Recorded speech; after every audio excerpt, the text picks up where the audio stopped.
and on the web.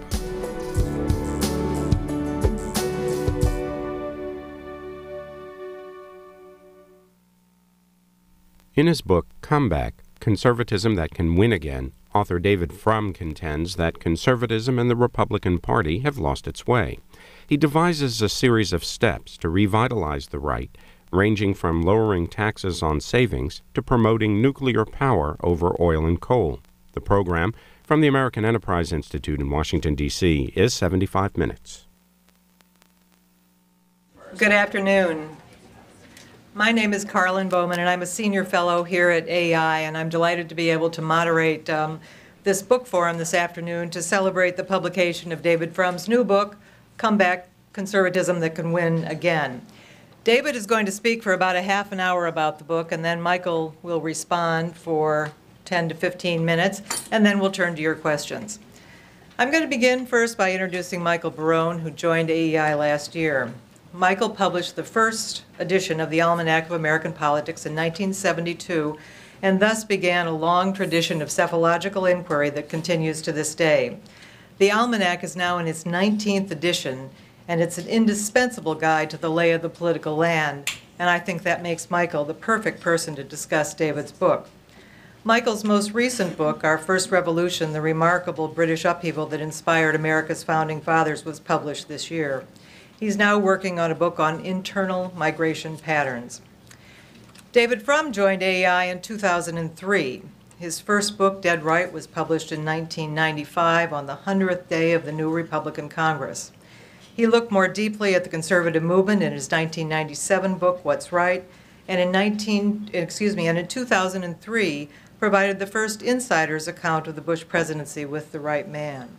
Along the way, he managed to write a wonderful history of the 1970s and to co-author a book with AEI resident fellow Richard Pearl on winning the war on terror. The Wall Street Journal has called David Frum one of the leading political commentators of his generation, a judgment that this new book, Comeback, will surely cement. Comeback offers a fresh and bold diagnosis of the Republican Party's problems. The issues have changed, David says, and the country is changing in ways deeply inhospitable to the Republican Party. The party is at one of its lowest points in terms of public opinion. In the most recent question that asked people whether they would vote for a Republican or Democrat for president this November, there was a striking 13 percentage point gap in the Democrats' favor. Young people, who frequently lead change, prefer the Democratic Party over the GOP by an even larger margin. Americans now trust the Democrats to handle almost every issue, including issues such as terrorism and taxes that have been traditional Republican strengths. How should conservatives respond? Conservatives came to power, and here I'm quoting David, by out-researching, out-thinking, out-arguing, and outsmarting their opponents. In one of the many striking analogies in the book, David says, conservatives in the world of ideas were like special forces. What they lacked in mass and numbers, they more than compensated with firepower and elan. The book is a veritable ammunition cache for conservatives who want to regain that lost ground in the battle of ideas. David argues that conservatives need to offer voters something fresh to answer today's problems and not the problems of an era, and in another fabulous Frum formulation, when disco ruled. What ails conservatism won't be fixed by Reagan-era tax cuts, he says. Conservatives need to address the anxieties of middle-class life by promising a better deal for our schools, our healthcare system, retirement, and for the accountability of our politicians. On healthcare, David urges the modern equivalent of Teddy Roosevelt's trust busters to identify obstacles to competition and dismantle them one by one. He embraces green conservatism, rejecting utopian notions of energy independence. Sensibly, David says that our energy problems are a series of interlocking practical problems that we need to sort out and solve one by one. He argues that we must respond to legitimate public concerns about increased legal and illegal immigration. He argues for justness with gentleness and suggests that conservatives take up the cause of prison reform. He also advocates new efforts to support marriage, including a Department of Marriage and Children in the Public Health Service. On foreign policy, David says that Republicans must wage war and peace more effectively and urges setting up an office of peacekeeping that can institutionalize the kind of knowledge that the U.S. scrambled to assemble after the fall of Baghdad. On direct talks with Iran, David says provocatively, why not? Why not offer to establish diplomatic relations? He doubts that Iran will accept the offer. Still, he says, we must speak in a more conciliatory way and act in a more decisive way. Finally, David discusses the conservative movement's evolution from outsiders battling liberalism to insiders lobbying for political favors and neglecting the business of ideas. David marshals an amazing array of statistics in this book, and I thought that I read a lot of polls. And as usual, his range of references, both historical and contemporary, is impressive. I doubt there are many books about modern conservatism that quote Trollope or Tennyson, but you will find both of them in Comeback. In discussing Republicans' weak commitment to the idea of personal retirement accounts, he quotes from Trollope's Phineas Finn. Here's the quote. Many who regarded legislation on the subject as chimerical will now fancy that it is only dangerous, or perhaps not more than difficult, and so in time it will come to be looked on as among the things possible, then among the things probable, and so at last it will be ranged in the list of those few measures which the country requires as being absolutely needed. That is the way public opinion is made. David's step-by-step guide shows us how public opinion can be made and how conservatism can come back. David.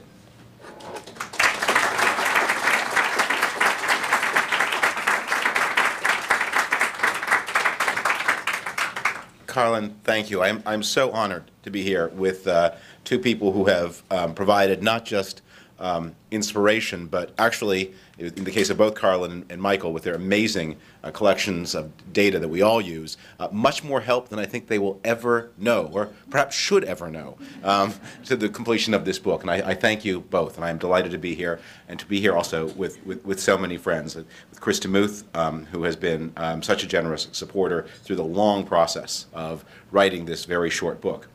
In fact, many friends have looked at this volume and wondered, how in the world did you manage to spend so much time writing such a short book? Well, one answer is that inside every fat book, there's a thin book screaming to get out. And in this case, I spent about a year on the surgery. Call it the Mike Huckabee approach to authorship. More seriously, I began work on this book in early 2005, shortly after the 2004 election. It was a time of giddy optimism among Republicans. The long-awaited realignment had arrived. Well, that's not how it looked to me. And through most of the writing process, this book carried the working title, The Next Republican President, which I would more and more grimly joke was becoming more and more of a long-term project. I soon found myself, as the polls deteriorated, in the position of a financial writer trying to cover the great crash of 1929. I'd begin with a prediction or a warning, but by the time I'd got to the bottom of the page, reality had long overtaken my worst fears. In fact, the experience of writing this book reminded me of a quip of Evelyn Waug's to a leftist friend during the socialist 1940s. How miserable it is, he said, to be able to foresee the future. You have to suffer through everything twice, once in anticipation, then again in reality. Whereas, for his unmindful friend, Waugh said, the future was just a series of lovely surprises. As it is, I fear that the Republican Party and the conservative movement are headed toward a series of nasty surprises indeed. In fact, I fear we may be headed toward an epochal defeat, a 1980 in reverse, that will leave some very destructive people with their hands on all the instrumentalities of power in this capital. The latest polls report that 61% of Americans think that the Iraq War was a mistake. More than 70% of Americans think that the country is on the wrong track, an astonishingly bad number for a non-recession year. Historically, Democrats have been perceived as the more caring and compassionate party, Republicans as the more honest and effective party. Yet today, Democrats enjoy a 5-3 advantage over the Republicans on the question which party can manage government better. They hold a 2-1 advantage on integrity and ethics. They even outpoll the Republicans on national security for the first time since the Johnson-Goldwater race of 1964. A majority of Americans express a favorable view of the Democratic Party. A majority express an unfavorable view of the Republican Party. On the question, which party cares more about people like you, Democrats currently hold a 2-1 lead over the Republican Party. Ditto on the question, which party can be described as the party of change. 2/3 of Americans disapprove of the job George W. Bush is doing as president. All the gains in party affiliation that Republicans have achieved since 1980 have been wiped out in the past 6 years. and today's 20-somethings tilt Democratic by the widest margin ever recorded for any age cohort. As of year end, the Democratic presidential candidates had collectively raised twice as much money as the Republican presidential candidates. Now, I recite this litany of woe not just to beat you into senseless submission with a parade of statistics, but because so many people, so many Republicans and conservatives, refuse to accept the evidence all around them. And we need to understand how massive this evidence is. What conservatives and Republicans tend to do when we take on board the bad news is to react to these dismal numbers by blaming the Bush administration for abandoning conservative principle. I've done a number of radio shows just today, starting the book tour today, and that is the dominant theme among the calls I have been getting. If only we went back to the sound principles that served us well in the past. Sometimes, as I listened to some of these callers and some of these hosts, I began to feel like a young Republican in about 1900, listening to people saying, you know, we saved the Union in 1865 and we stand ready to do it again anytime the American people want us to. We are working on the theory that if Americans have rejected the ham and eggs that we are offering them, it is because they want double ham and double eggs. And unfortunately, much as I would like to believe that theory, I would dearly like to believe that theory. In fact, I've written it. But sometimes I almost talk myself into it. But the evidence does not support it. Conservatives worry that Bush spent too much and cut taxes too little. Yet by margins of 5-4, Americans say the Bush tax cuts were not worth it. When offered a clear choice in a public opinion poll between tax cutting and budget balancing, Americans opt for budget balancing 2-1. Support for George Bush's prescription drug benefit, intensely and deservedly disliked by conservatives, ranges between 80% and 90%. Consistent majorities oppose the president's position on stem cells. Between 2002 and 2006, the proportion of Americans who thought military force could stem terrorist attacks dropped 16 points, from 48% to 32%. Not only are Americans moving away from the Republican Party ideologically, but the social basis of the Republican coalition is corroding. The Nixon-Reagan majority that dominated politics from 1970 to 1994 rested upon the votes of the great American middle. It was not for nothing that Richard Nixon invoked his wife's good Republican cloth coat in the Chequers speech. When you saw a white, married, church-going family whose ancestors arrived before World War II, living in a medium-sized city more than 50 miles from an ocean, with between 2 and 4 years of college and between $75,000 and $125,000 in income, there you saw Republican voters. But this great American middle is shrinking in relative and in some cases even absolute terms. America is becoming less white, less married, and less church-going. Republican prosperity has increased the ranks of the wealthy and highly educated. Some 5% of American households now earn more than $200,000. While open immigration has increased the proportion of the poor and the ill-educated. Both the growing top and the growing bottom of American society vote more Democratic than the middle and upper middle. This is a very controversial point, and Paul Krugman writes op-ed after op-ed denouncing it, but and it's a difficult point to research, but I think the evidence clearly bears it out. In 2000, in the exit polls of 2000, Americans were offered a chance to identify themselves by a subjective class description, not just how much money did you make. That only went up to 100,000, but they were also offered a chance to say, I regard myself as working class, middle class, or upper class. About 4% identified themselves as upper class. Now that may be the same as the people who, we don't know that those are the same people who earned more than $200,000, but it's a suggestive comparison. It's about the same proportion to accept that designation and who earned that amount of money. That group of self-described upper class voters went for Gore in 2000. In 2004, and again, this is a little bit hard to calculate because you have to make a decision about what exactly constitutes wealth, and the zip codes don't exactly always overlap with voting precincts. But I think it's pretty clear that in 2004, John Kerry carried a majority of the country's 25 wealthiest zip codes.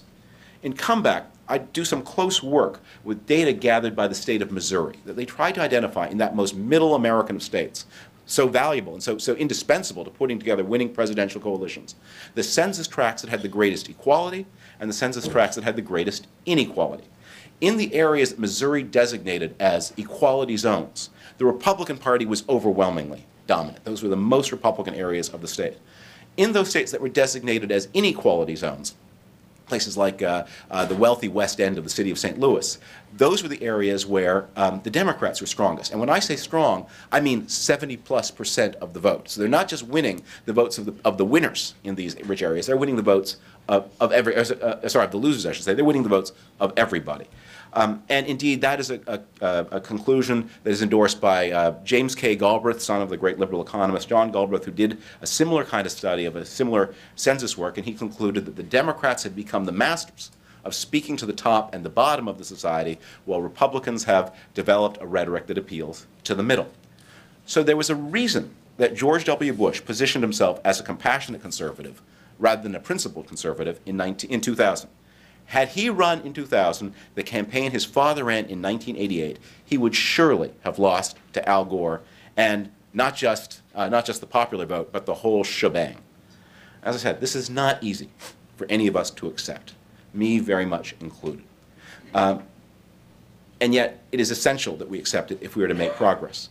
The conservative movement in which I learned my politics, and to which so many of the people in this room, this building, and this city have contributed so much, won political power by offering specific, useful, tangible solutions to the urgent and grave national problems of the moment. Dial back to the middle 1970s. Inflation, crime, social turmoil, rising tax burdens, family breakdown, economic slowdown, military defeat, corruption in government, Soviet aggression. In the year 1974, one of the worst American years economically, with one of the most severe recessions since at least 1958, maybe since the Great Depression, oil queues, skyrocketing inflation, Watergate, the end of the Vietnam War. When you asked Americans what was the #1 problem, they overwhelmingly said crime. And there's a very good reason for that. In that year, 1 in 3 American households was victimized by a violent crime. It was something that just absolutely preyed on people. In fact, the numbers were so enormous that in 1973 we had to convert to a new way of counting, because the pre-73 statistics, they would call the local police department and say, have you had much crime? And the chief would put his hand over the phone and say to the mayor, how much crime are we having? And the mayor would say, same as last year. And the police chief would report that to the FBI. So in 74 they began relying on statistical sampling to generate more accurate numbers and produce this astonishing number. So crime was #1. Well, we solved that problem. Inflation, I can remember, many of the people in this room can remember, intense arguments over whether wage and price controls would work to stop inflation or whether monetary measures were necessary to do the job. We won that argument.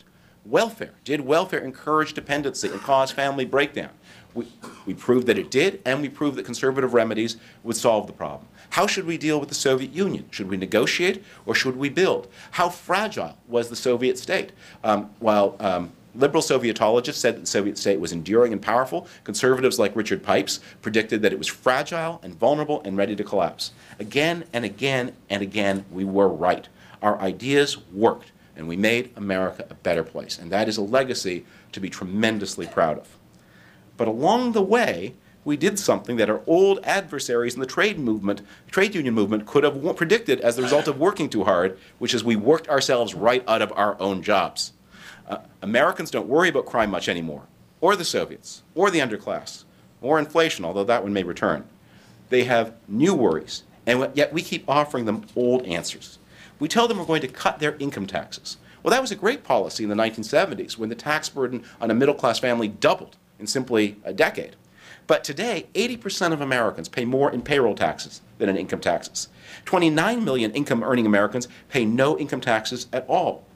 We wonder why Americans don't seem to appreciate George Bush's tax cuts more. Well, what did Bush do for people in the middle? He raised their per-child tax credit from $500 to $1,000. Very nice.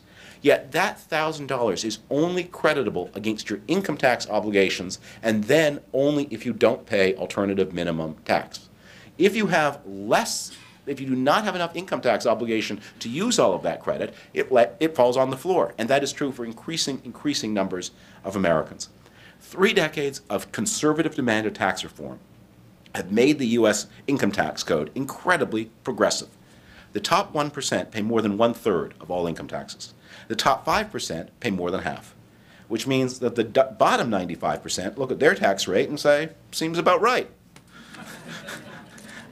I repeat and come back an anecdote. The details here don't really matter, just the punchline. A grizzled ex-communist telling a young man in the early 1960s who had just discovered Marxism and was burbling with enthusiasm about it, "Young man, your answers are so old that I've forgotten the questions." I'm afraid that is the way we conservatives often sound to the voting population. If conservatism is to remain relevant, we have to rediscover the difference between permanent principles, limited government, the rule of law, national sovereignty, and transient policies. We must emancipate ourselves from our natural desire to see the world as we wish it were.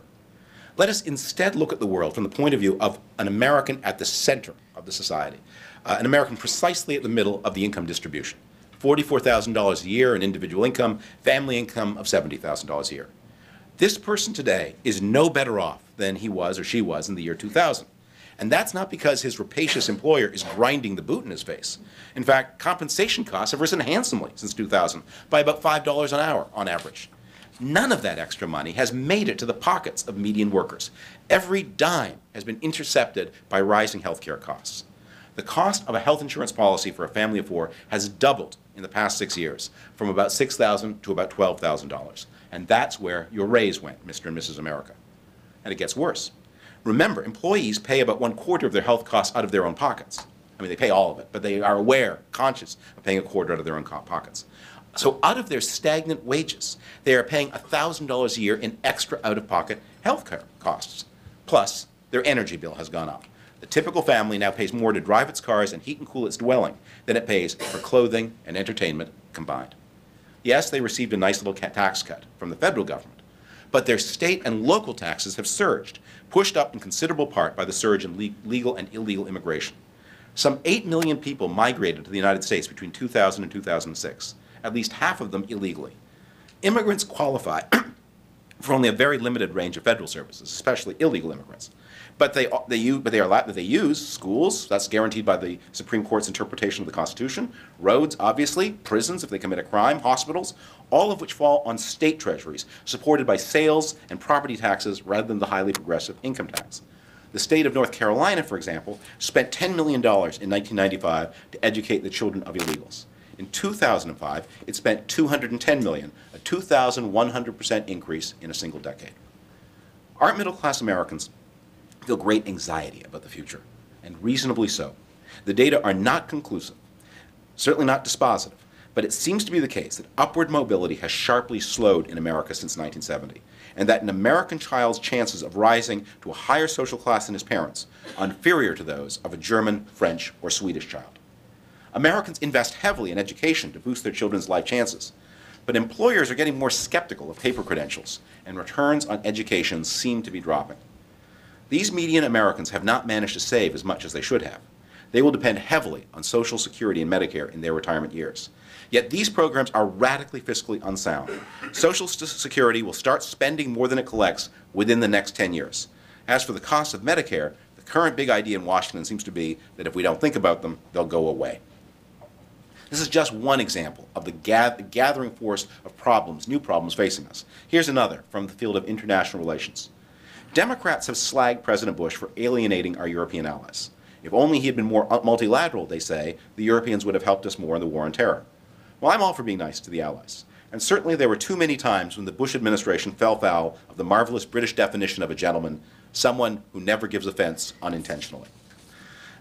But the most important geopolitical fact that the next president will face is the gathering and accelerating decline in the power of traditional allies.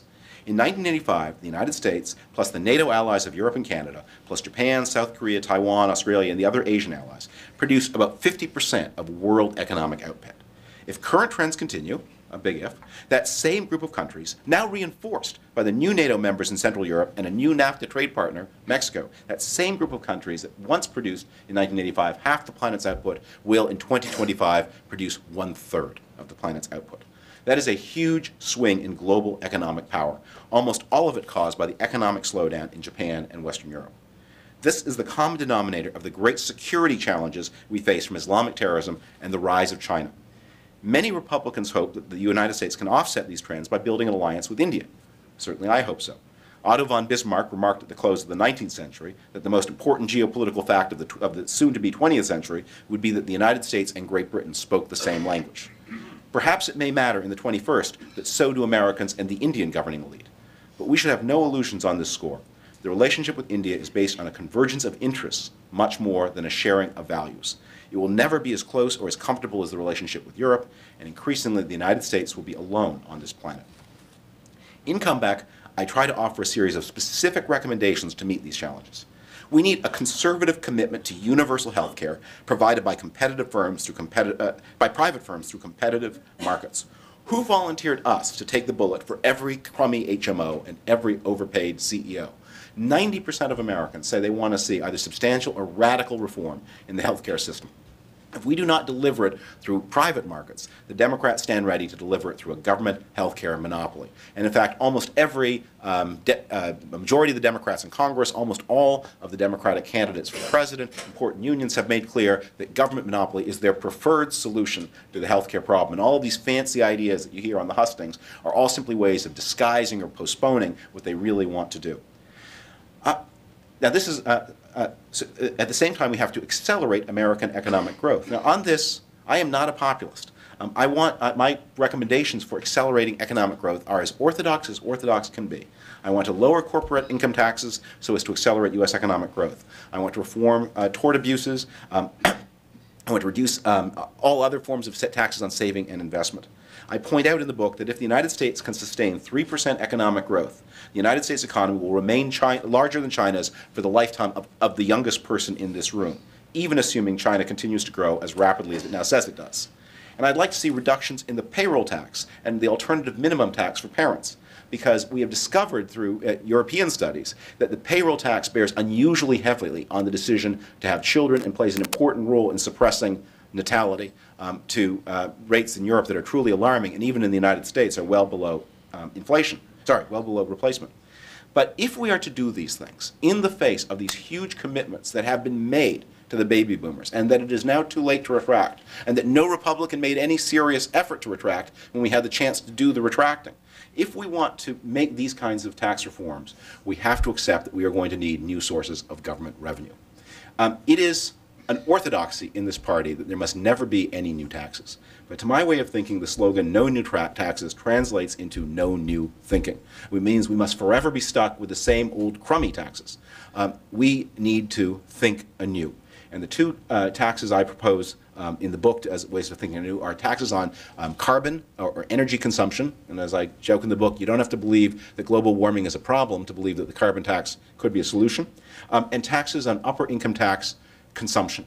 I want to pay tribute here to a late AEI colleague of mine, David Bradford, whose work I think pioneered what a tax on upper income consumption could look like. If we simply remove all the limits on individual retirement accounts, individual savings account, and say you can put as much as you want into a tax-protected savings account and leave it there as long as you want, $1,000, $10,000, $100,000, $1 million, whatever you want. By definition, anything anything that is not put into that account, anything that is not saved, is consumed. And if you then leave the existing income tax system more or less in place, you'll need a few little tinkers. You can actually have progressive rates. You could even have quite steeply progressive rates and tax only consumption by a class of wealthy people become incredibly more wealthy over the past decade without damaging the society's productive investment. Those are the kinds of ideas, serious ideas, that I would like to advocate for this party in this conservative world. But I do want to say that the days of unfinanced tax reform must end. Wisely or foolishly, the United States is committed to a huge increase in federal expenditure. This money is spent. It cannot be unspent. And our responsibility is to finance the spending in the least destructive possible way. We need to stop wishing away the evidence of gathering income inequality and slowing economic mobility. Conservatives do not see equality as automatically a good thing. It can be very destructive to economic dynamism. But extreme economic inequality of the kind you see in Latin America and the Middle East is clearly a bad thing. And the conservative long-term response to inequality should emphasize not redistribution, but improvements in human capital. And in that regard, the United States is not doing very well. It is striking that American third graders score in about the middle of the pack when tested against their international peers. It takes 9 years of highly costly education to knock them into last place.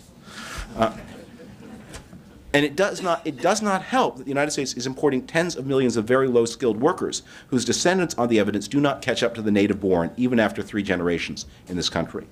We need a conservative environmental policy that accepts that this issue now ranks at the top of the concerns of voters in all advanced societies. And we should be of good cheer because this is an issue that can really help conservatives. If voters become convinced that greenhouse gases are a problem and they want something done about it, who are they going to turn to? The fanatics who have been itching for a chance to ban the private motor car and outlaw the suburbs for the past 50 years, whatever evidence they can lay hands on, or people who are committed to doing the absolute minimum essential to prevent global cataclysm? The voters want people who will go slowly, who are driven by practicality, not by ideology on this issue, and that is us. And we need to fuse bioethics into our healthcare decision-making. It is a bitter irony indeed that some conservatives have succeeded in swaying American opinion on the abortion issue only just in time to be knocked back to zero by new promises that human beings can achieve longer and fuller life by ignoring or manipulating the humanity of the generations to come. Well, there are a lot of ideas here, and there are many more that I didn't get to. Some of these ideas are novel or anyway a departure from past Republican practice, but they keep faith with what I believe are the highest traditions of the conservative movement. Above all, its supreme commitment to the greatness and endurance of the American nation.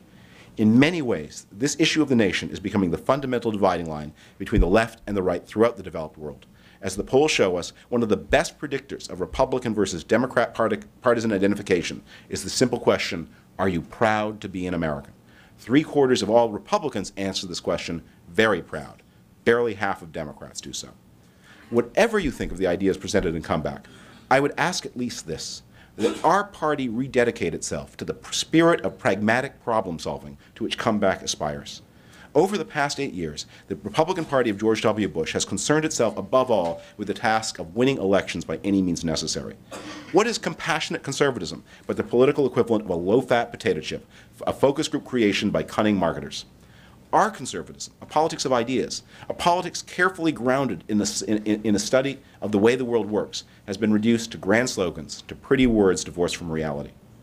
My generation, I was born in 1960, my generation turned away from liberalism because of the collapse of liberal governments during the crisis of the 1970s.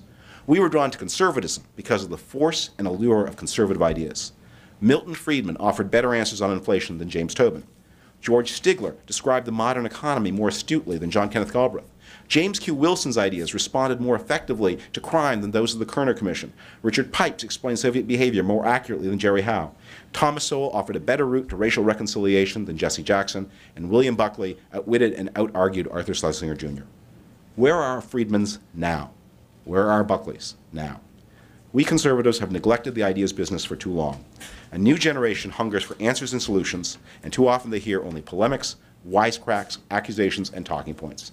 The smash-mouth conservatism often heard on radio and television can sometimes be good fun, but it does not change minds. It does not even seek to change minds.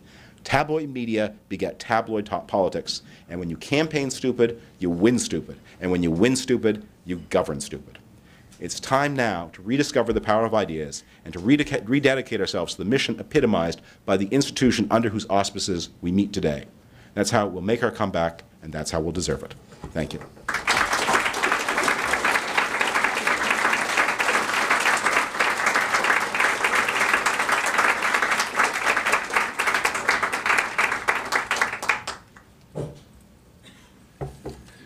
Well, thank you very much, David, for your presentation, and I don't know if I can top that.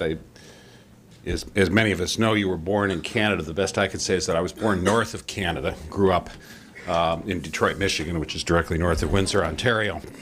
So we see how long-term trends go. When I was a child, Detroit was a progressive, growing, edge-of-the-future city in Toronto, where David grew up was an old fuddy-duddy of a place that hadn't seemed to change very much in very many years. And now, of course, the images of the cities are quite different.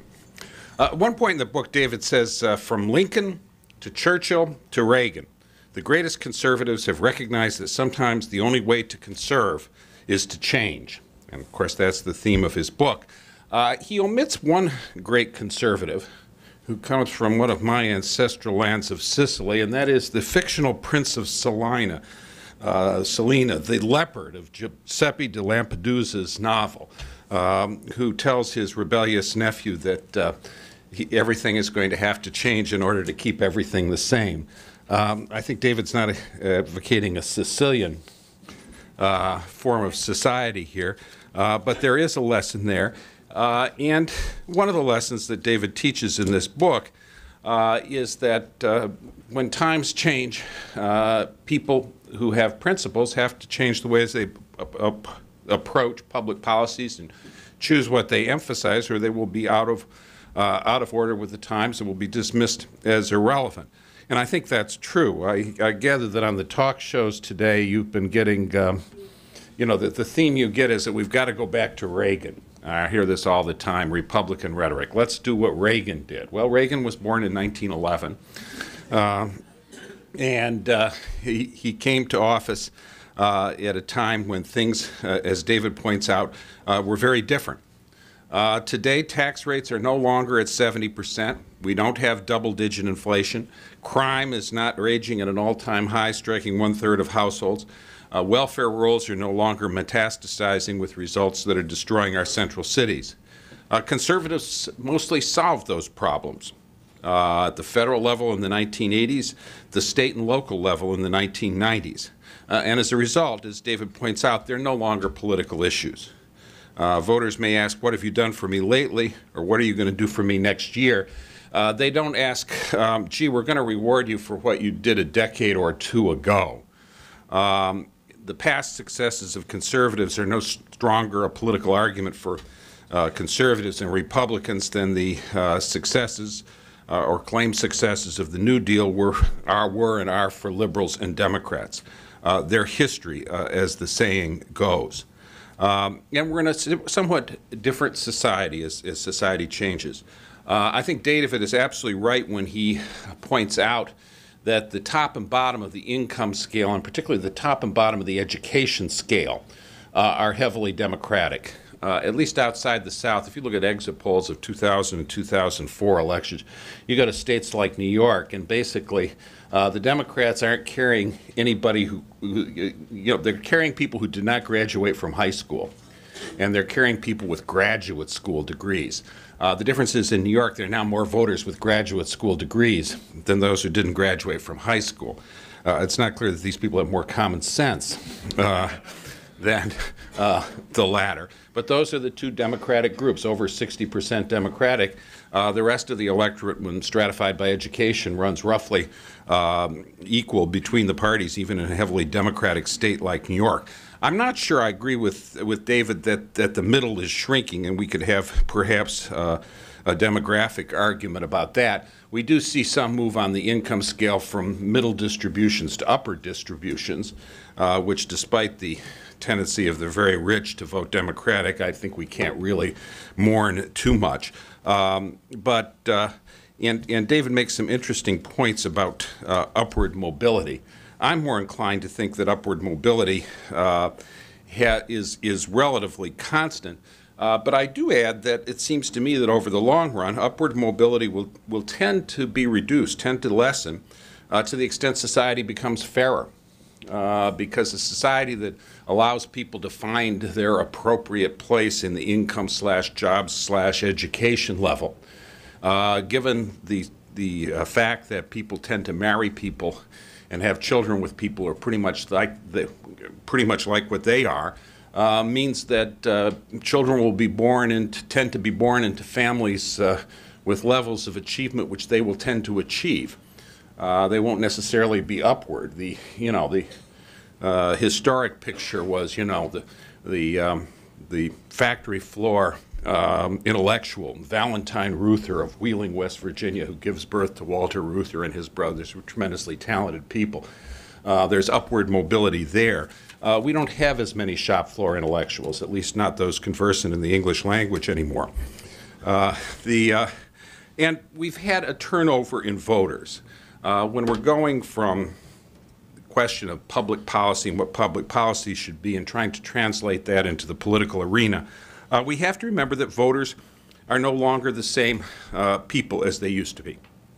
In 1992, going back 16 years, the beginning of the Clinton era in national politics, which may be coming to a close in New Hampshire tomorrow. In 1992, the memories of the liberal policy failures of the 1970s and the conservative policy successes of the 1980s were still fresh. In that year, the median voter was born about 1947, the birth year of Dan Quayle and Hillary Clinton, 1 year after Bill Clinton, and George W. Bush 1 year before Al Gore. That voter remembered waiting in gas lines in the 1970s. He or she remembered trying to pay bills, which were going up with inflation, with a paycheck that was shrinking because of bracket creep. That voter remembered the days when America was in retreat around the world, from Vietnam to Afghanistan to Nicaragua. He also, or she, remembered as well America's successes. The low inflation economic growth, which began in 1983 and has persisted for about 95% of the time since. A record unequaled in American and I think in human history. The lower tax rates, the bounteous prosperity and creativity that beginning at a time when the liberal economists, I remember around about 1980, several liberal economists wrote books saying that we needed to become grown-ups and adults and realize that the days of low inflation economic growth were over. It was impossible to have that anymore, and the proper adult attitude was just to make do in an era of limits and get along as best you could, and so forth. Well, as a German-born contracts professor at law school would sometimes admonish students who came up with a bad answer, he'd say, "You couldn't be longer." But the median voter of 1992 remembered very vividly the rollback of communism, the victory in the Cold War, the victory in the Gulf War of just the year before. And Bill Clinton, running for president in 1992, recognized all this. He campaigned as a new kind of Democrat, one who respected market economics and recognized the importance of American primacy in the world. And when he didn't govern that way for the first couple years, or when she didn't govern that way, he was brought up short by the voters.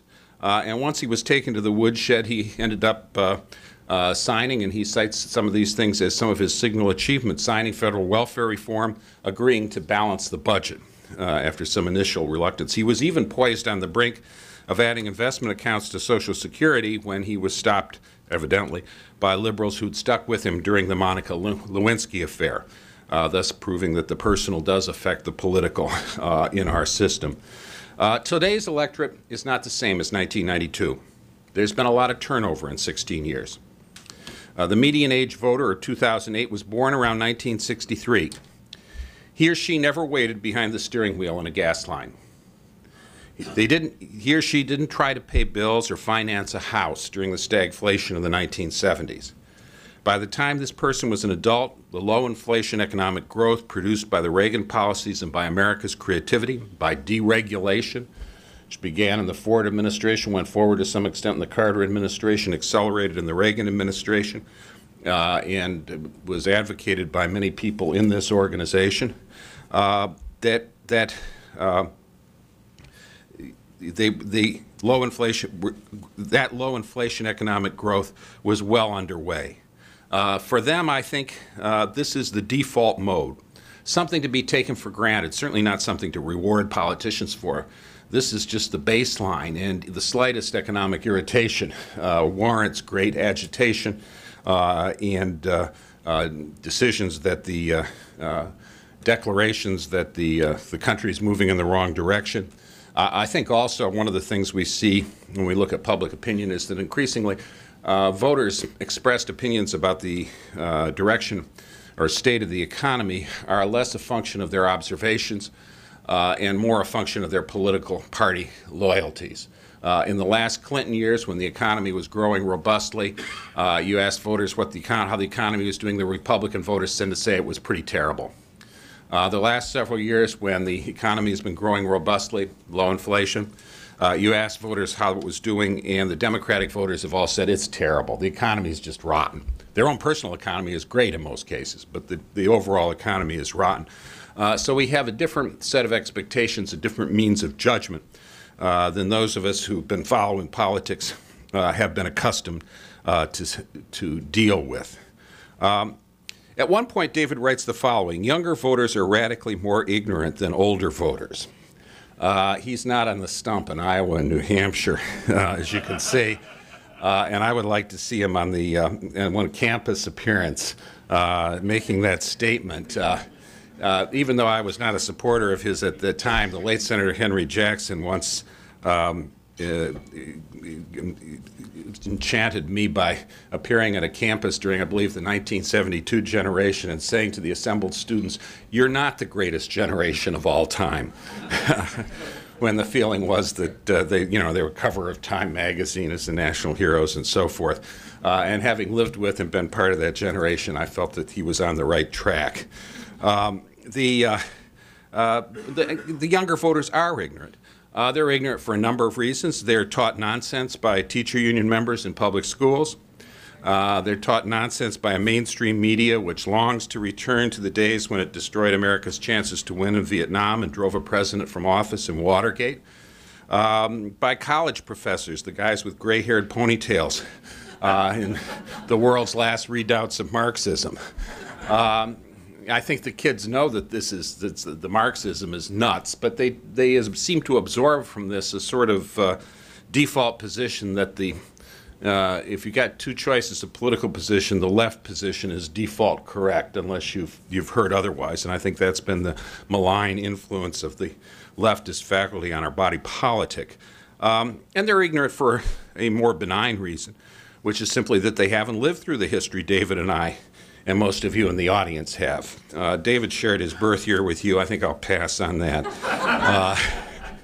And certainly I'm not going to make try and establish the median of the audience. But in any case, that's true of every generation in its turn. And I can remember when I was starting off in sort of a political activist, and these people, well, you don't remember the 30s. You don't know what that. And I said, what are these old gas bags talking about the 30s for? You know, I read some history about that. I have some idea of what it's like. But the fact is, the 30s has made more difference on my mother's and father's voting behavior than it's made on mine, even though I've studied it and written about it and so forth at great length. We have a different set of life experiences, and one reason why the generalizations of political science professors tend to be wrong after a while is that people don't behave just as sort of universal people. They reflect the times in which they live, the things they've experienced, the things that they've observed over the years. And the different age cohorts, different generations behave in different ways. And we're a long way from a generation that remembers the 1970s. I mean, the American Petroleum Institute has been running some radio ads that I've heard, and I think TV ads. I don't watch enough TV. Remember the 1970s and the gas lines. Well, they're actually pretty good ads because they kind of convey to people what those were like. Half the voters never were in a gas line. They haven't had that experience of sitting there for an hour waiting to get gasoline. And I think that makes a big difference in their public policy. So I think this is a year in which conservatives, in order to win, are going to have to teach people, especially young people, some things, and I think they're going to have to learn some things from them. I salute David for presenting in Comeback a brilliant foundation for such teaching and such learning. Even as I disagree with this or that bit of it, I think he's set us on a highly useful course of rethinking what he calls the principles of conservatism. I take my own view of the eternal principles of American conservatism. I've tried to sum them up in just 11 words, which of course wouldn't even get Joe Biden started. But my formulation is: markets work, morals matter, America must be strong in the world. And I think the proposals that David brings forward, which superficially seem to go against recent conservative positions, are well in line with these principles. When he calls for a carbon tax, he's calling for a way to let markets find solutions for environmental problems rather than have central bureaucracies. When he's calling for market-based health care, I would disagree with him in that I would give President Bush and some members of Congress, including a few Democrats, credit for making some moves in the direction of market-based health care, and I have a more benign view of the 2003 Medicare prescription drug bill than David does. But I think he's on the right track. Government is not going to be absent from these. You need to set up arenas in which market forces can work, and also arenas in which moral choices are rewarded. I think that on the moral issues, he's in line with what I think is, to a greater extent than he sets out in the book, a trend in American society. I mean, Peter Weiner in U of 11 recently wrote a paper on this, and it seems to me the evidence is that young Americans seem to be learning that that adhering to something like conventional morals leads to more fulfilling and prosperous lives. They seem to be divorcing less often. Mothers of young children seem to be staying at home with their children more than they were. They seem to be using less in the way of drugs and that sort of thing. I think that we're seeing some benign trends in personal behavior. These children grew up not seeking to liberate themselves from the restraints that their parents and their society seemed to be imposing on them. They grew up living with the result of people who evaded those restraints. And it seems to me that the children of divorce seldom vote for divorce. If children were represented by advocates in divorce courts, there would be far fewer divorces than there are and have been. And so we're seeing movement in the right direction. David tries to point to some public policies that we can, to support marriage, to do other things in that direction. Interestingly, among educated women with higher degrees of education, or men with higher degrees of education, you don't see, divorce rates are very low. Divorce and having children without marriage tend to be from the downscale parts of society, the less educated part of society, by and large. The well-educated have learned these lessons from observation in their personal lives or in viewing society. We can hope that others will. I think there is a suitable modesty in David's book in the sense that he doesn't proclaim that we can totally influence these things. I mean, we've had these presentations here, what can encourage people to have more children? Well, it's not clear that public policy can do a whole lot here. It can affect these things perhaps on the margin. Finally, let me just hammer home one point that David did also at the end of his presentation. He argues that only the Republican Party, not the Democratic Party, can be a truly nationalist party. The Democratic Party elite, and perhaps half its constituency, has what I would call, and what Professor Samuel Huntington called, transnational attitudes. We're not loyal to this country. We're loyal to any country. All countries, all societies are morally equal, except, of course, ours, which is worse. This is an attitude that, of course, permeates higher education in this country and is an attitude that is shared by many people that consider themselves to be particularly enlightened. It shows up, you can see some of it in polling data. Back in 2004, pollster Scott Rasmussen asked two questions on this subject. One was, would the world be better off if more countries were more like America? The other was, is America basically a fair and decent society? And to both questions, about 2/3 of respondents answered yes, and about 1/4 answered no. Among Republican voters, 90% answered yes to both questions. Among Democratic voters, the numbers were something like 47 to 39%. Not a ringing endorsement. It's sort of like the Teamsters Union business agent who was in the hospital and received a bouquet of flowers with a note attached that said, "The executive board wishes you a speedy recovery by a vote of 9-6. This is a handicap in the long run for the Democratic Party. I believe it was a handicap for them in 2000 and 2004. I think that when you go back to Bill Clinton's presidency, you will note that even though Bill Clinton spent a considerable time apologizing for America's past misdeeds, or indeed for what he said were his own with respect to Rwanda, he also came forward with an awful lot of traditional patriotic rhetoric emphasizing America's special goodnesses, and that was part of his political shrewdness. Other Democratic politicians tend not to do so, particularly in the primary period. Some time ago, I wrote an article for the Public Interest, the late lamented, in which I argued that there were 4 kinds of political parties in advanced democracies: nationalist, socialist, liberal, 19th century sense of liberal, and religious. And I argued that only a nationalist party could succeed because socialism doesn't work, liberalism finds it hard to summon up the courage to defend itself, and religious parties can't succeed or be majorities in a multi-religious society.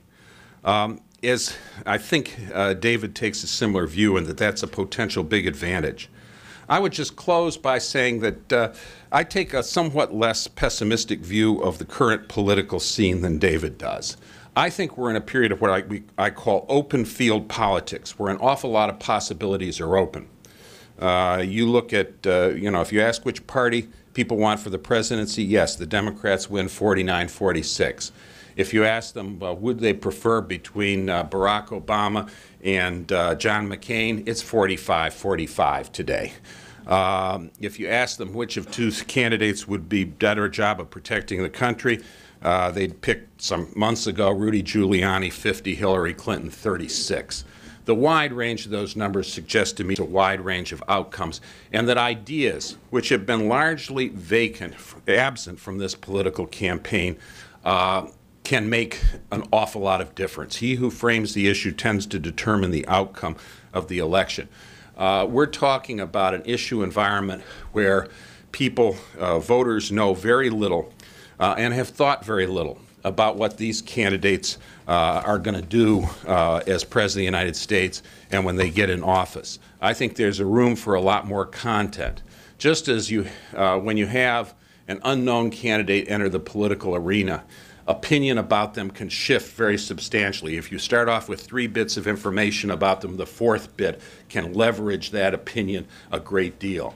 We're starting with about 3 bits of information on issue content, on where the public policy, on where the country should go in this campaign. There's room for a lot more, and David Frum has provided a lot of it. Thank you.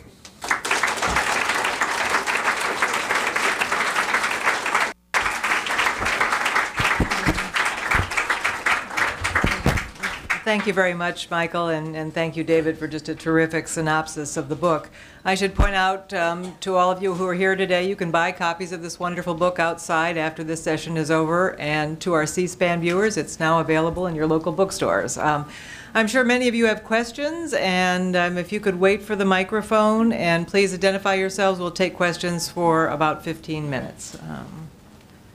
Let's start right here in the front. Kara? Excuse me, do you have a question? Okay, good. If you could identify yourself. Julia Shapiro from the Cato Institute and also an exiled Torontonian.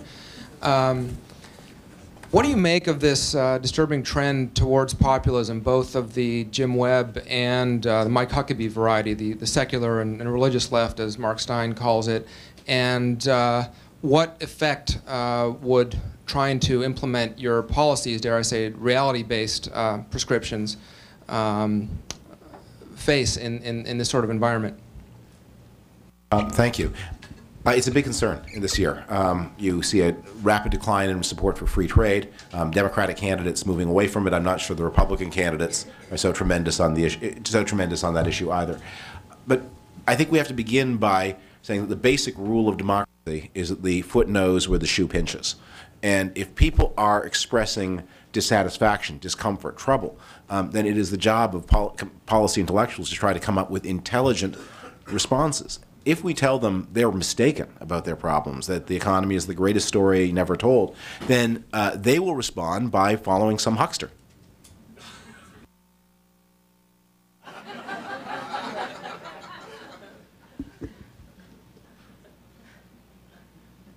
Hi, Christopher Holloman. What do you make of there's the potential split in the party between religious conservatives and the rest of the party. Today, Bill Kristol took a very, very benign view of Governor Huckabee's rise, but I see amongst the great middle of the country, there seems to be a lot of hostility growing to religious-based social conservatism. And on issues like abortion, stem cells, end of life, a lot of people are, I hear people saying again and again, these ministers, quote unquote, are becoming oppressive to us. How does the Republican Party handle that when religious conservatives have been such an important part of the coalition? I think Michael will know, have better answers to that question than I will. But let me offer just one probationary thought. One of the great questions confronting our party, our Republican Party, I guess AEI is a nonpartisan institution, but some people's Republican Party, is the question of whether we're going to learn things the hard way or the easy way. And I think for many of our friends and allies in the social conservative world, that choice is now open to them. I mean, that you can try to nominate a party candidate on the support of only the social conservatives. You could probably just do that. And then you can try to run them, and then you can see what happens. But you can also do a little preparation in advance and see this is probably not going to work, and that you need to build a broader-based coalition. But I have to say I blame sort of the regular and the orthodox part of the party as much or more for not responding to the problems and the sense of urgency that I think a lot of the religious conservatives are capitalizing on. You know, one of the points I talk about in the book is the impact, and Michael talked about this a great deal, how important personal choices are to a family's economic survival. I mean, divorce is a much more cataclysmic event for a family than a layoff. And although Michael pointed to a lot of positive social trends, and those are all true, one of the things I pointed out in the book is they're all true only for the college educated. And that we're developing a situation almost of, I think Kay Hymanowitz called it, a caste society, where the top third is becoming ever more socially stable and the bottom third ever more socially turbulent. And that bottom third, I think we should look at a lot of the social conservative voting as aspirational voting. They are voting because they want things to be better, whereas the top third, for whom these issues are pretty abstract, can ignore them. Yeah, I would just say you know, how should they handle Huckabee? I suppose deftly. I mean, his appeal is sometimes a little more sectarian, I think, than we ought to be comfortable with. The good news about Huckabee is that he presents a face of the evangelical Christian movement, which is quite attractive and which seems to be widespread and spreading fast around the country. And that is, instead of being angry and telling people they should not be able to do certain things and that they're bad for doing them, he appears happy in trying to say, I want to solve people's problems and extend you know, love and benefits to people in all sorts of ways, some of which economic conservatives consider inappropriate. But it is a, you know, it's a much more attractive point of view towards the average voter, for the average voter. I think his differences with most Republicans, and I think including David's prescriptions on economic and foreign policy issues, are going to tend to make him unnominatable. In Iowa, among the 40% of caucus attenders who did not classify themselves as born-again Christians, he got 14% of the vote.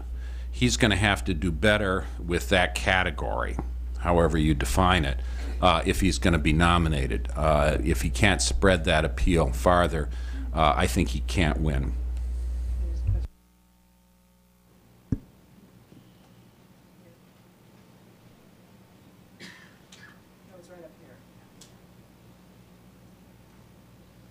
David, I want you to just briefly go back into... stand up. Just identify yourself. Oh, Joe Marrier. I'm no one. I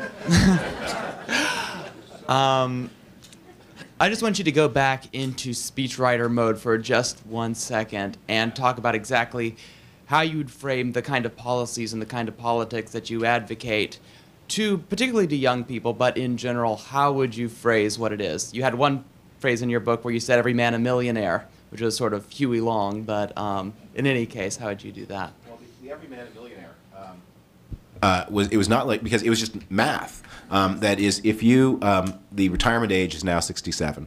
If you say to workers that you can put your payroll tax of 15% into a Social Security account, and we'll top up for people who earn below a certain amount, steal an idea that Bill Clinton discarded that Michael referred to, of topping it up with an additional $300 a year.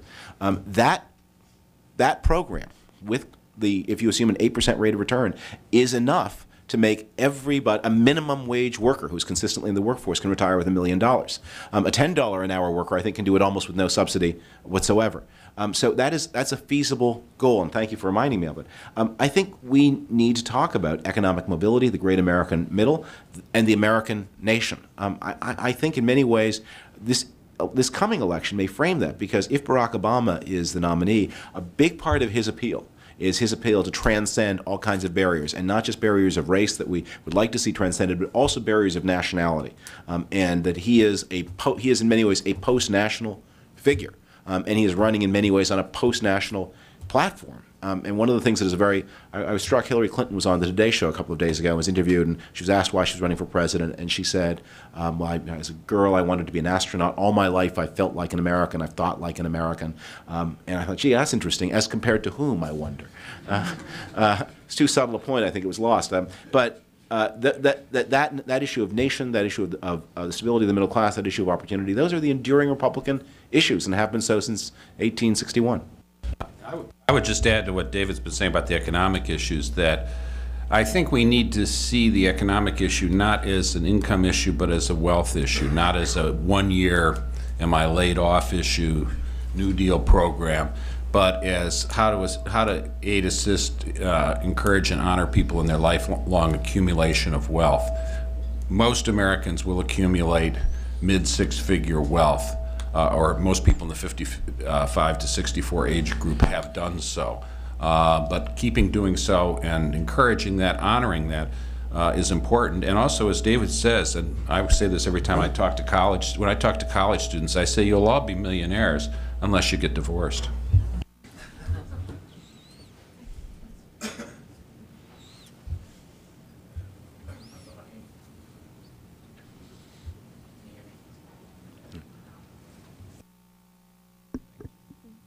Thank you. My name is Abdurrahim Fuqara from Al Jazeera.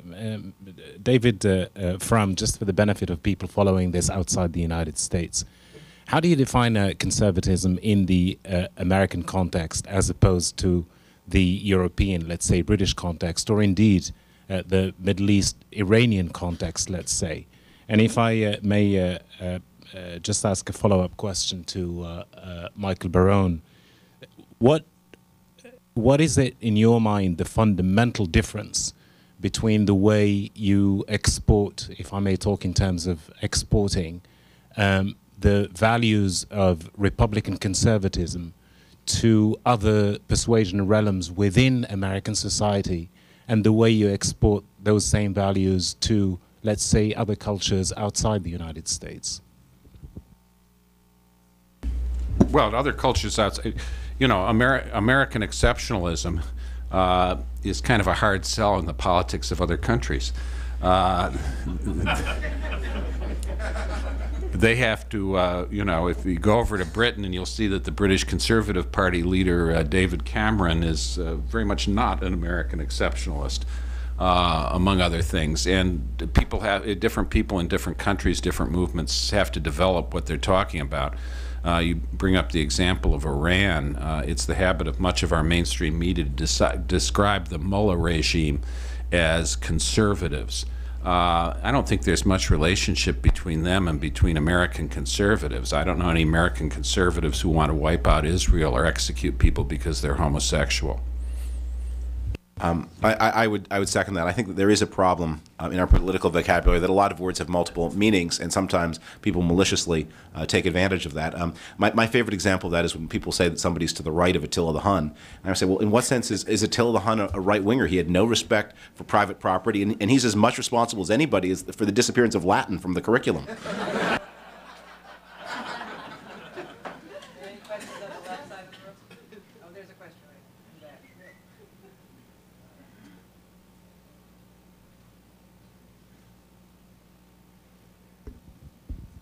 Bonnie Wachtel. I really enjoyed the presentation. As I look at the political scene today, it seems to me the dominant theme that's hurting the Republicans is a kind of revulsion with the Iraq War that then spills into every other part of the policy portfolio unfairly, but basically that's what's happening. As you look at the Democratic Idea Book, do you think it really has any vibrancy? Because part of me says, you know, just let them get into power and see what they can do for a few years, and then we'll be back soon enough. Thank you. Obviously, Iraq doesn't help. But one of the things I argue through this book is that you can see this decline in the Republican Party beginning much earlier than Iraq, much earlier than the Bush presidency. And I tend to regard it as there's been a kind of downhill, we've been on a downhill slope since 1994 with a couple of spikes, one of which was caused by 9/11 that artificially added an artificial appeal to conservative and Republican ideas. I mean, the 2000 election was, I think, a good demonstration of what had happened to the old Nixon-Reagan majority. Many of the Democratic ideas are unworkable, obviously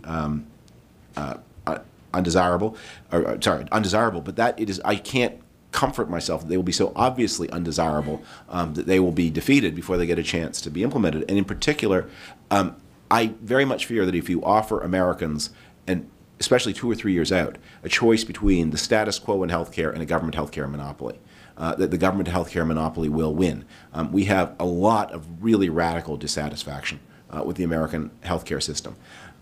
And I think there are some ideas in the old Clinton playbook that his party has discarded that are worth stealing. And I think of his $300 USA accounts, I don't know why he needed to create a separate account to deliver a $300 per year subsidy to the saving of lower income people. But it has really powerful effect. And the Democrats don't want that idea anymore, so let's take it. Yeah, I would disagree with David on when the Republican decline began, but the Iraq thing you're discussing is where opinion was a year ago. People, though they still think it was a mistake, now we're recognizing that things are going better, and the Democrats are having a hard time catching up with that.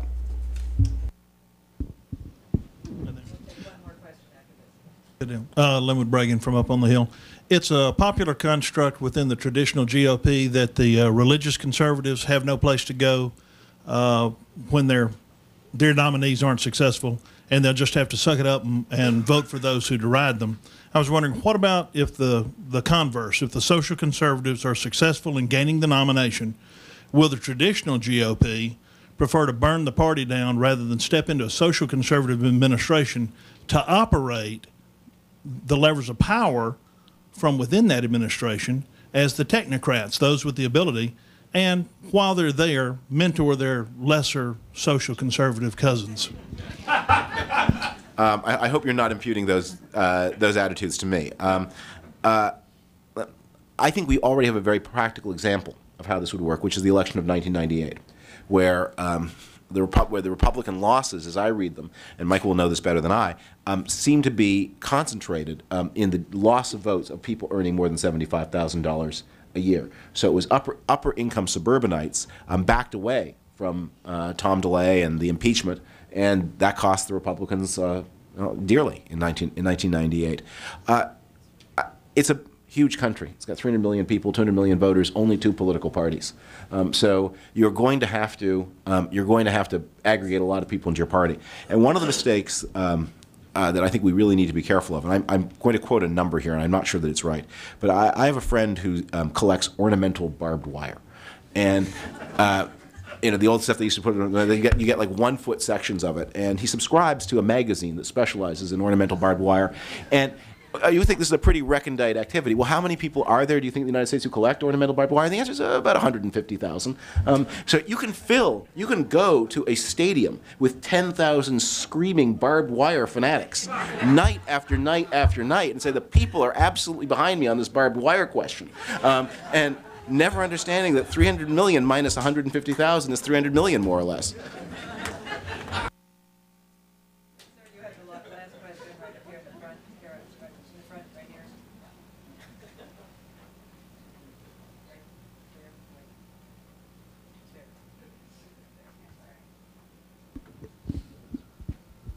Hi, Martin Roth. I'm generally in agreement with you, David, but I don't like your remedies this time. I think it has to do with more gaining power than keeping principles. And I'm concerned that it could result in a fracture of the conservative movement. There's no question that I have a pragmatic motive in all of this. There is a war on. I think it's important not to lose. I think if the Democrats take power in 2008, 2009, I think the United States will lose, and I think that will be a calamity. So I would very dearly like to head off that defeat. But it may be, as you say, that that's to make change for the wrong reasons. And so one of the jokes that I sometimes think of is that this book, which is being released at the beginning of the primary season, maybe it should have been titled, Will You Listen? And we'll release the paperback in January of 2009 under the title, Okay, Will You Listen Now? I want to thank all of you for coming tonight, and I also want to congratulate David on an extraordinary accomplishment. Thank you.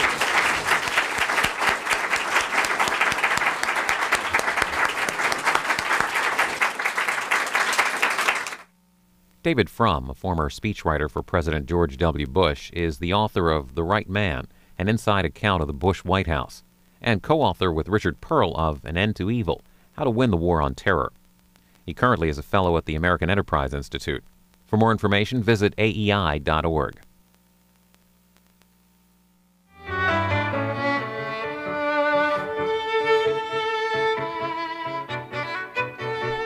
History, biography, and public affairs